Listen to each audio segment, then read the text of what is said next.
प्रदेश भर में नगरीय निकाय के चुनाव होने के बाद पार्षद चुने जाने की प्रक्रिया पूरी हो चुकी है और अब अध्यक्ष और उपाध्यक्ष पद के लिए चुनाव की तिथियां घोषित हो चुकी है और गंजबासौदा में 8 अगस्त को नगर पालिका के सभागार में अध्यक्ष और उपाध्यक्ष की प्रक्रिया संपन्न होगी।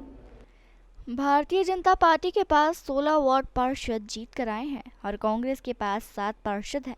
एक निर्दलीय प्रत्याशी विजय घोषित हुआ है। 24 पार्षदों वाली नगर पालिका में भारतीय जनता पार्टी के पास एक बड़ी बहुमत है, लेकिन नगर में राजनीतिक विशेषज्ञों और राजनीतिक पंडितों द्वारा गणित लगाए जा रहे हैं कि जिस तरह की घोषणा कांग्रेस ने की है उससे कहीं ना कहीं भारतीय जनता पार्टी का गणित बिगड़ सकता है, क्योंकि कांग्रेस के साथ 5 भारतीय जनता पार्टी के और एक निर्दलीय पार्षद मिल जाते हैं और भाजपा की क्रॉस वोटिंग हो जाती है तो भारतीय जनता पार्टी को जनपद की तरह एक बार फिर मुंह की खाने का खतरा बना हुआ है। लेकिन वहीं भारतीय जनता पार्टी में तो प्रमुख प्रत्याशी मैदान में हैं, जिनमें ऋतुज लिया तथा श्रीमती शशि यादव अपना दावा मजबूती के साथ रख रहे हैं। हमारी टीम ने भाजपा के कद्यावर नेता और महिला मोर्चा के प्रदेश कार्य समिति के सदस्य शशि यादव से बातचीत की, तो वहीं निर्दलीय पार्षद संदीप ठाकुर के विचारों को जानने की कोशिश की है। देखना यह है कि कांग्रेस चुनावी मैदान में उतरती है या नहीं। वहीं भाजपा अपने अध्यक्ष पद के लिए किसे उम्मीदवार बनाती है।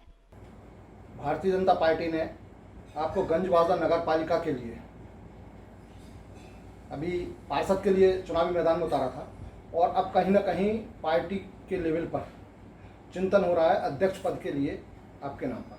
तो ये पूरा मामला और आपकी पार्टी के लिए क्या सेवाएं रही हैं अब तक?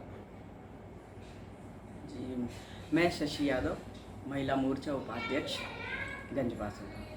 जैसा कि आपने अभी पूछा है कि मुझे पार्षद पद पर मैं प्रत्याशी के तौर पर विजयी मैंने हासिल करी है और मैं जीती हूँ, तो मेरा एक मकसद ये नहीं है कि मैं सिर्फ पार्षद बनकर अपने वार्ड का विकास करूँ।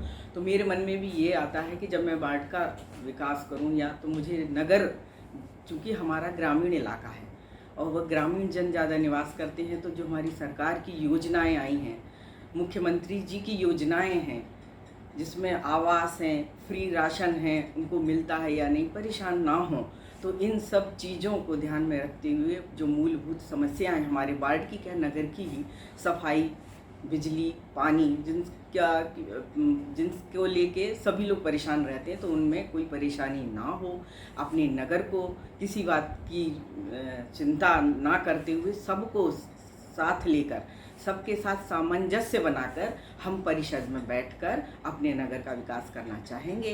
हमारे कांग्रेस भाइयों को साथ लेंगे, हमारे भारतीय जनता पार्टी के सदस्य। तो ये मेरा मकसद है कि हमारी भारतीय जनता पार्टी की रीति और नीति जन जन तक पहुँचे। चूँकि हमारा परिवार पिछले 50-60 सालों से हम लोग पहले हम जनता पार्टी में थे, फिर भारतीय जनता पार्टी में मुझे पहले मातृशक्ति का जिलाध्यक्ष का भी दायित्व था, मैंने कई वर्ग भी अटेंड करे, तो हम लोगों का झुकाव संघ की तरफ से तो था ही। भारतीय जनता पार्टी के लिए हम समर्पित हैं। हमारी पर जो परिवार के सदस्य हैं वो भी विभिन्न पदों पर हैं और हम पूरा परिवार एकमात्र, कोई अन्य पार्टी से संबंधित नहीं है, हम पूरा परिवार भारतीय जनता पार्टी को लेकर चलें और वह उसी की जो रीति हैं, जो नीति हैं, उनसे हम लोग पूर्णतः उनको लेकर जनता के सामने जाते हैं और लोगों के सामने जानते हैं, लोगों की भलाई हो, ज़्यादा से ज़्यादा हो। हमारी पार्टी का जो हमारे राष्ट्रपति जी, हमारे मुख्यमंत्री जी,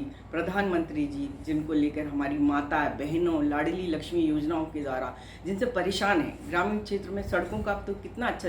संदीप जी, आपने भारतीय जनता पार्टी को गढ़ने में एक बड़ी भूमिका निभाई और जब नगर पालिका के चुनाव आए तो पार्टी ने आपको प्रत्याशी नहीं बनाया वार्ड नंबर 23 से, इसे आप किस ढंग से देखते हैं? और अब अध्यक्ष का चुनाव होने जा रहा है और अध्यक्ष के चुनाव में बाजार में बहुत तेजी से चर्चा है कि आप अध्यक्ष का चुनाव लड़ेंगे और दोनों पार्टियों के, भारतीय जनता पार्टी और कांग्रेस के पार्षद जो है वो आपके फेवर में मतदान करेंगे।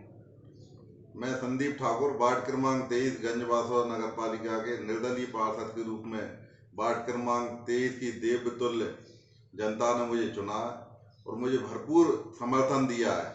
मतलब भारतीय जनता पार्टी और कांग्रेस दोनों की जमानत जब्त हुई है और दोनों के वोटों को भी अगर जोड़ दें तो भी एक व्यक्ति की जमानत नहीं बच पाएगी। तो मैं तो सबसे पहले वार्ड क्रमांक 23 के एक एक कार्यकर्ता, एक एक मतदाता, एक एक मेरे सहयोगियों का बहुत हृदय की गहराइयों से धन्यवाद देना चाहता हूँ। क्योंकि अध्यक्ष का चुनाव है, तो अध्यक्ष का चुनाव दोनों राष्ट्रीय पार्टी मुझे हो सकता है आमने सामने लड़ेंगे। मैं एक 24 वार्डों में एक निर्दलीय पार्षद हूँ और मेरे पास तो समर्थक प्रस्तावक भी नहीं है, तो मैं चुनाव लड़ने की कोई स्थिति मेरी नहीं है। अब जो भी बाजार में या मार्केट में रूमर है शहर में, अब उस पर मैं कुछ नहीं कहना चाहता। क्योंकि निश्चित रूप से आपके शुभचिंतक और जो बाजार की जिस तरह से राजनीतिक चर्चा है, राजनीतिक पंडितों के आंकड़न है, उन तमाम आंकड़ों में ये निकल के आ रहा है कि कहीं ना कहीं से दोनों दलों के पार्षद जो है वो संदीप के फेवर में जा सकते हैं। अब ये तो भाई जब जनता में मेरा व्यवहार है, मेरी लोकप्रियता है और जनता को विश्वास है कि संदीप मेरे जैसा अगर व्यक्ति नगर पालिका अध्यक्ष बने तो उससे नगर के हित में होगा। क्योंकि मेरे मामा जी चूंकि राजू ठाकुर 2 बार से पार्षद रहे, वो भी पहली बार निर्दलीय पार्षद बन के आए थे, तो हमारे परिवार ने जो वार्ड क्रमांक 8 में सेवा और विकास कार्य और अन्य जो भी काम थे उनको हमने बढ़ चढ़ कर भाग लिया। और उसका नतीजा ये है कि 2008 मतलब 9 में निर्दलीय लड़े, 2014 में लीड बढ़ी, 1384 वोट से जीते और अभी भी वो वर्तमान में 1540 वोटों जीते। क्योंकि मैं पिछला चुनाव मेरी मैसेज कम मार्जिन से मिस कर गई थी, लेकिन इसके बाद मैंने एक दिन भी घर नहीं बैठा, उसी दिन से मैं रेगुलर वार्ड में लगा रहा। उसका नतीजा ये रहा कि आज मुझे निर्दलीय के तौर पर जनता ने एक तरफा बहुमत दिया। 1300 में से 1075 वोट देकर मुझ पे जो इतना बड़ा एहसान किया है, मैं इस जन्म में तो शायद वो नहीं चुका पाऊंगा, लेकिन मेरे शरीर में जब तक जान रहेगी मैं वार्ड क्रमांक जनता की सेवा के लिए हमेशा तत्पर रहूंगा। देखो भाई साहब, ऐसा है कि हम सब परिवार के लोग हैं। मैं भी चूंकि भारतीय जनता पार्टी का प्रदेश कार्यकारिणी सदस्य रहा हूँ, उसके पहले भारतीय जनता युवा मोर्चा का जिला का उपाध्यक्ष भी रहा हूँ। मैं कई उपचुनाव में भी मैंने काम किया है और चूंकि पहले मैं बजरंग दल का जिला संयोजक भी रहा हूँ, तो मेरे तो विश्व हिंदू परिषद हो, संघ परिवार हो, संघ के जितने भी अनुसांगिक संगठन है, सब में मेरा अच्छा प्रेम भाव पारिवारिक संबंध है। तो लोग कुछ भी जोड़ सकते हैं और मेरे हिसाब से किसी की निष्ठा पे सवाल उठाना ठीक नहीं है। क्योंकि अब वो भारतीय जनता पार्टी के टिकट पे चुनाव लड़े हैं, इसलिए वो भारतीय जनता पार्टी के साथ है। किसी की निष्ठा पे सवाल उठाना मेरे हिसाब से ठीक नहीं है। देश दुनिया की तमाम खबरों के लिए चैनल को लाइक, शेयर और सब्सक्राइब जरूर करें।